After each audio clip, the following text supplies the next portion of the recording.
بسم اللہ الرحمن الرحیم۔ السلام علیکم معزز ناظرین انفامور۔ مجھے اچانک کہیں سے 1 لاکھ روپے ملے۔ یہ 1 لاکھ موجزانہ طور پر ایک دوست دے گیا کہ تم یہ پیسے رکھ لو۔ میں نے کہا لیکن کیوں؟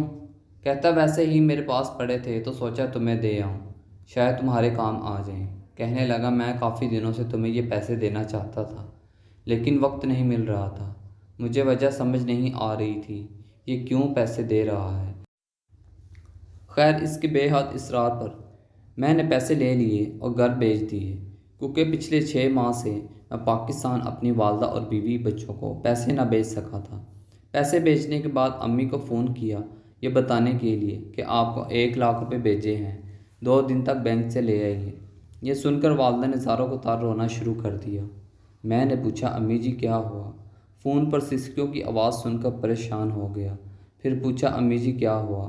ماں کے حلق سے آواز نہ نکلتی تھی، بڑی مشکل سے روتے ہوئے بس یہی کہہ پائی کہ بے شک وہی رازق ہے، وہی وہ دینے والا ہے، وہی انتظام کرتا ہے، اور روتی جاتی۔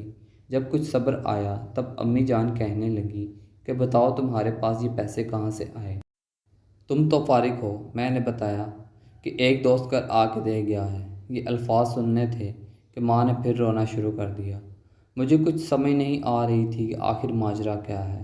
ماں کے رونے کا سبب پوچھا کہ امی آپ کیوں رو رہی ہیں؟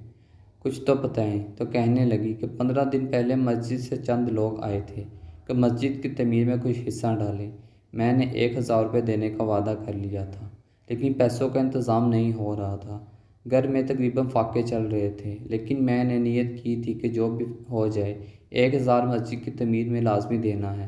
ابھی 10 منٹ پہلے وہ لوگ آئے تھے، میں نے ساری جمع پونجی جو بڑی مشکل سے 1000 بنی ان کو دے دیے اور ابھی دروازے سے واپس لوٹتے ہوئے سوچ رہی تھی کہ اب خدا سے تجارت کر لی، اب رزق کا سما وہ کرے گا، اور 10 منٹ بھی نہیں گزرے تمہارا فون آ گیا کہ 1 لاکھ روپے بھیجے ہیں۔